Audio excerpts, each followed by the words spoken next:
Olá, turma, boa tarde. Aqui é o professor Leandro Rezende, responsável pela disciplina de Ciências da Escola Municipal Castro Alves I, do município de Imperatriz. A aula de hoje é sobre heredigramas.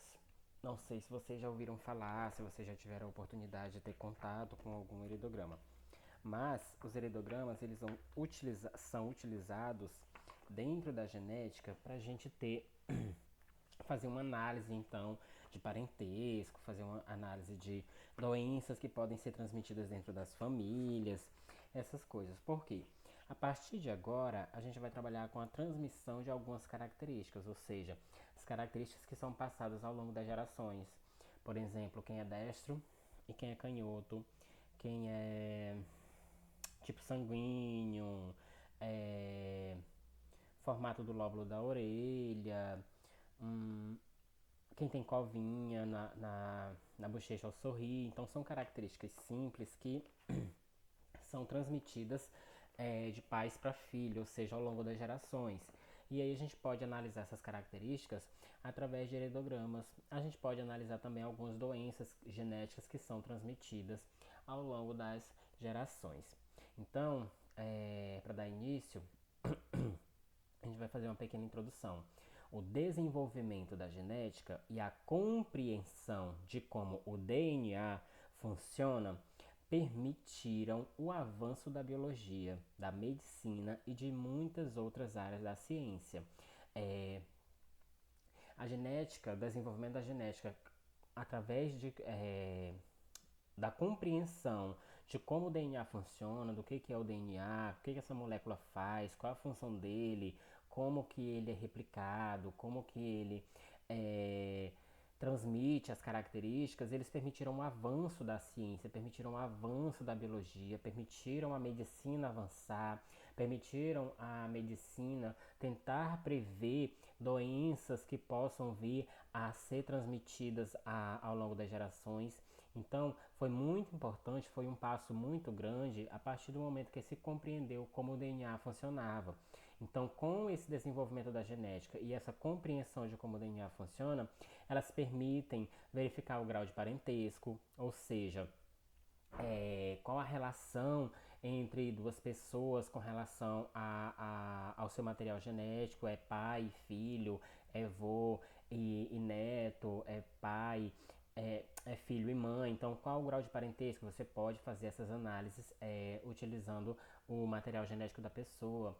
Pode fazer também investigação e resolução de crimes. Você pode coletar algum material em uma cena de crime e com isso você analisar ali quais possíveis pessoas, quantas pessoas tiveram ali naquela cena de crime. Também você pode utilizar esse avanço da ciência, esse avanço da genética para a conservação de espécies, da diversidade de espécies que vem então sendo perdida ao longo do tempo, espécies que estão ameaçadas de extinção. Então, os helidogramas eles podem ser utilizados para aconselhamento genético. O que é o aconselhamento genético? É explicar a transmissão de certas características dos progenitores para os seus descendentes e prever a probabilidade de determinada característica ser dada. Ou seja, tem uma determinada característica nos pais ou nos avós ou nos bisavós e o casal ele quer ver a possibilidade do filho ter aquela característica. Então eles vão montar um heredograma, vão analisar a transmissão dessas características, como que ela está sendo passada aí ao longo das gerações, qual a frequência com que ela é passada e com isso vai fazer uma previsão da probabilidade se essa criança ela pode vir ou não a ter determinada característica ou determinada doença. Usado para análise da história familiar por meio da construção de um heredograma. Então, é montado um heredograma para você analisar o histórico familiar com relação a características, com relação a doenças.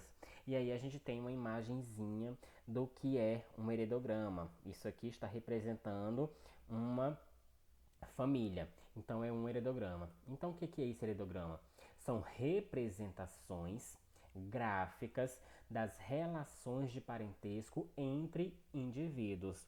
Ou seja, o heredograma você vai montar ele para ele representar o que? As relações de parentesco que existe em uma família. Então eles permitem estudar a transmissão de determinada característica hereditária ao longo de várias gerações de indivíduos aparentados entre si.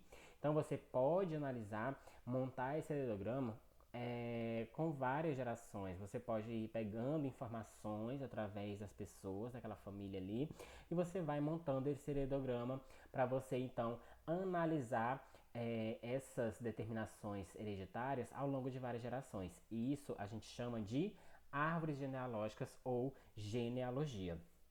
Então, para vocês entenderem o que é um é, heredograma, eu vou mostrar aqui para vocês os símbolozinhos que são utilizados, então, na construção de um heredograma. Caso vocês sejam obrigados a montar um heredograma, vocês vão fazer isso. Então, o quadradinho, ele vai representar o indivíduo do sexo masculino. O círculo, ele representa indivíduo do sexo feminino. Quando eles estão em branco assim, limpos, a gente chama que é indivíduo normal, não apresenta a característica, não apresenta a doença. Quando eu tenho ele cheio assim, ó, pintado de preto ou todo riscadinho, a gente diz que ele é afetado por uma determinada característica hereditária. Se for quadradinho pintado, é um indivíduo do sexo masculino afetado pela característica. Se for um círculo pintado, é um indivíduo do sexo feminino afetado. Ok? Então, aqui eu tenho ó, um indivíduo do sexo masculino com traço, ligando ele com um círculo. E bem no meio eu tenho um traço para baixo, puxando com um outro quadradinho. Então, significa dizer, isso aqui é o pai. Esse aqui é o pai, esse aqui é a mãe e esse aqui é o filho. Ou seja, que é filiação, ó, é um casal com um filho do sexo masculino. Se fosse um círculo aqui, era filho só que do sexo feminino. Aqui, ó, eu tenho o pai, a mãe, eu tenho um casal, mas eles não têm filhos, ó. Tem o traço aqui, mas não tem nada aqui embaixo. Então, é um casal sem filhos. Quando eu tenho o quadrado ligado com o círculo, eu tenho um casamento. Quando eu tenho um quadradinho ligado a um círculo por dois traços, significa que esse casamento ele é consanguíneo. O que é um casamento consanguíneo? É quando esses indivíduos eles são parentes, ou seja, eles têm um grau sanguíneo muito próximo e a gente chama de consanguíneo. Por exemplo, um primo casa com uma prima. Isso é um casamento consanguíneo, ou seja, eles são indivíduos parentes. E aí eu tenho aqui irmandade. Ó, vocês veem que tem um traço aqui e eu tenho vários tracinhos para baixo. Ele fala irmandade. Ó, 4 filhos de um casal, sendo os 2 primeiros do sexo feminino e os dois últimos do sexo masculino. Então vale ressaltar o quê? Que quando você for desenhar isso aqui, ó, você tem que colocar isso aqui, esses símbolos aqui, na ordem de nascimento dos filhos. Por exemplo, quem nasceu primeiro foi fulana, é uma mulher, então é um círculo. Segundo, foi João, então é um homem, coloca um quadradinho. Terceiro, foi Bianca, então coloca um círculo.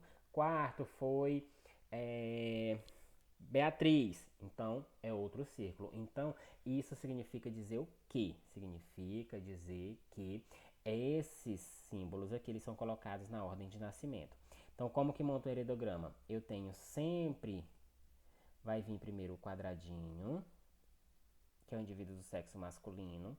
Aí vem o indivíduo do sexo feminino. E aí eles são casados. E eles vão ter quantos filhos?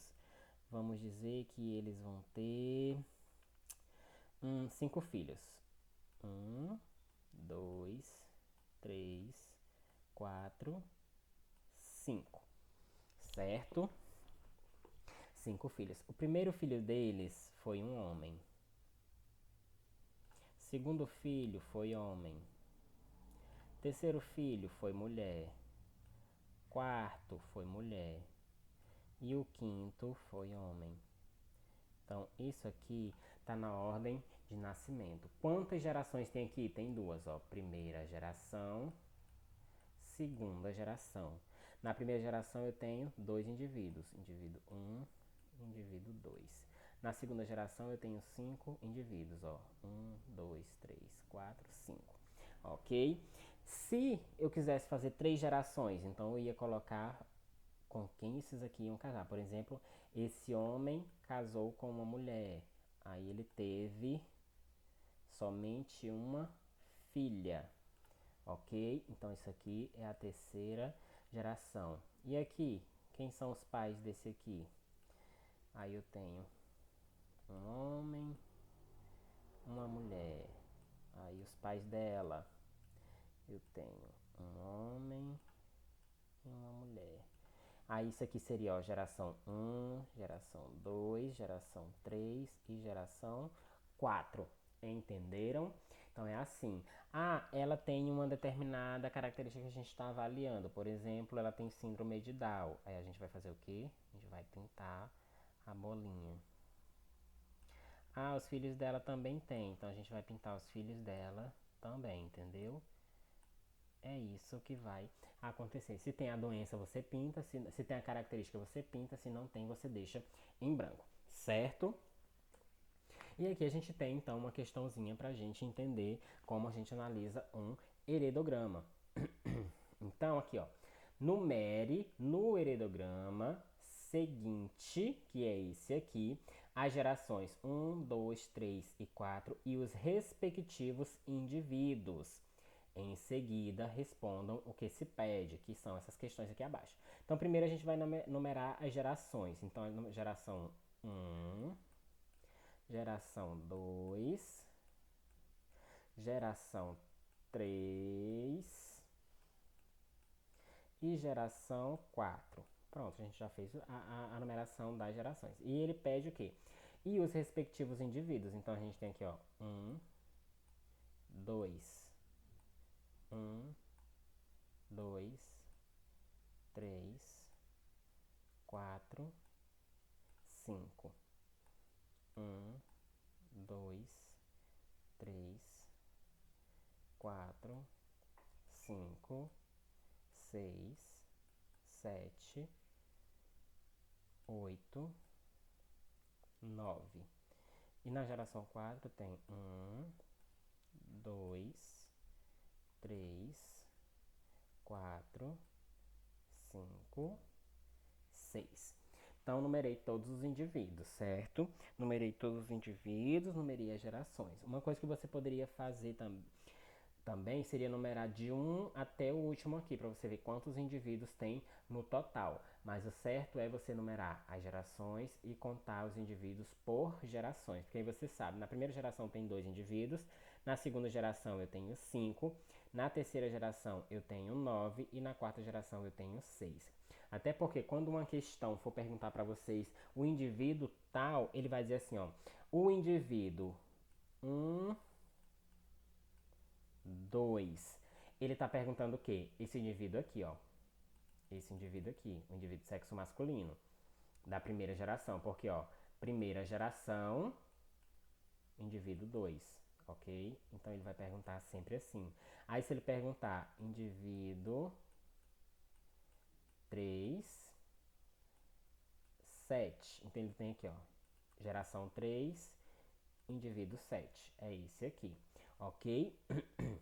Beleza. Então, pediu para numerar, a gente numerou, fez certinho, bonitinho. Aí ele pergunta, quantos homens estão representados nessa genealogia? Então, você vai contar o quê?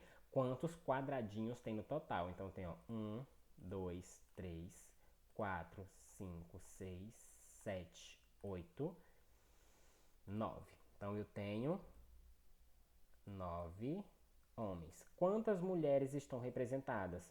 Conta os círculos, ó. 1, 2, 3, 4, 5, 6, 7, 8, 9, 10, 11, 12, 13. Então eu tenho 13 mulheres. E aí ele pergunta quantos indivíduos estão representados? Quantos indivíduos no total? Então, ó, 1, 2, 3, 4, 5, 6, 7, 8, 9, 10, 11, 12, 13, 14, 15, 16, 17, 18, 19, 20, 21, 22. tenho 22 indivíduos. Ou eu poderia somar aqui, ó, 13 mais 9, 22, ok? E aí ele pergunta quantos indivíduos são afetados, ou seja, quantos indivíduos possuem a doença. E aí ele coloca aqui, ó, os pintadinhos são os normais e os brancos, ó, é que são afetados. Ele mudou aqui no heredograma dele. Para que ele mudou? Para confundir a gente no heredograma, porque a gente sempre vai no pintadinho que seria o afetado. Então ele mudou aqui, beleza, mas ele indicou aqui, ó, na legenda você sempre vai ter que dizer quem que é o normal e quem que é o afetado, que é para a pessoa que está avaliando, analisando, entender. Então os branquinhos é que são os afetados. Então tem 1, 2, 3, 4, 5, 6, 7, 8, 9, 10, 11, 12, 13, 14, 15, 16, 17, 18, 19. Então eu tenho 19 afetados. Aí ele poderia perguntar: quantos homens são afetados? Eu tenho um homem afetado. Quantas mulheres afetadas? Um não. Eu tenho um.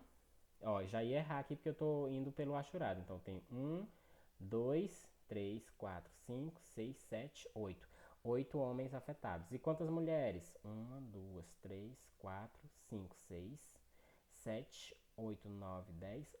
11 mulheres afetadas, ok? Então, a gente tem aí a análise do nosso heredograma. Você vê que quase todos os indivíduos do heredograma eles têm a doença, somente 3 indivíduos são anormais.